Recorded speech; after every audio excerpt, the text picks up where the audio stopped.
Expectation versus reality. Ang Binook, isang malaparaisong beach resort sa Batangas. Pero nang puntahan, bakanting lote ang nadatnan. Anyari? Alamin sa Frontline Report ni Mobile Journal, Alexis Ebue. Init na init ka na ba? Inggit na inggit ka na rin ba sa mga nagpo-post ng nasa beach?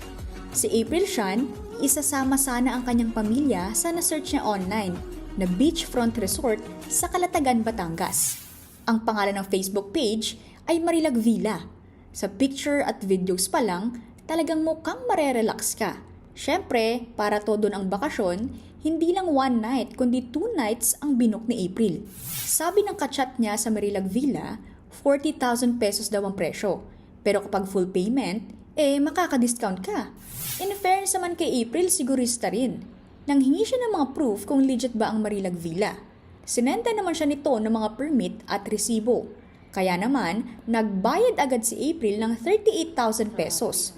Yun nga lang, bigla siyang binlock. Kaya si April gumamit ng ibang account at video call ang Marilag Villa. Hello, ma'am. Pero nang subukan niya mag-legit check, medyo matari ang tono na nagpapakilalang may-ari ng resort. Sa dami po na nag-i-inquire sa amin, hindi po namin kayo may isa-isang mag-video tour. Ganito na lang, ma'am, kung doubt kayo, try kayo sa ibang resort, ma'am. Ano, ma'am? Why you don't show your face, ma'am? Just to, just to check na legit talaga, di ba? Ma'am, oo, mag-book na lang po kayo sa iba, ma'am. Kung ang dami nyo kasing request kahit naman hindi nyo i-book yan, ma'am, may kausap na rin ako dyan. Oo, kasi ang dami nyo na hong nas kami. Di ba? O, di ba? Pinuntahan din ng kapatid ni April ang address ng naturang resort. Pero Dito walang resort dito.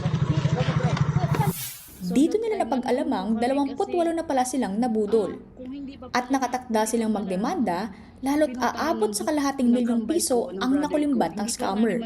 Napag-alaman ding totoo naman ng mga litrato at video, pero hindi yan sa Marilag Villa, at lalong hindi ito sa Batangas.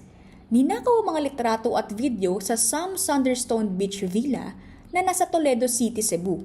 Maging sila ay nagbabala na rin sa publiko. Nagbabalita mula sa Frontline, Mobile Journal, Alexis Ebue, News 5. Mga kapatid, Cheryl Cosing po. Maging maalam at may pakialam sa mga napapanahong issue at headlines. Mag-follow at mag-subscribe na sa social media pages ng News 5.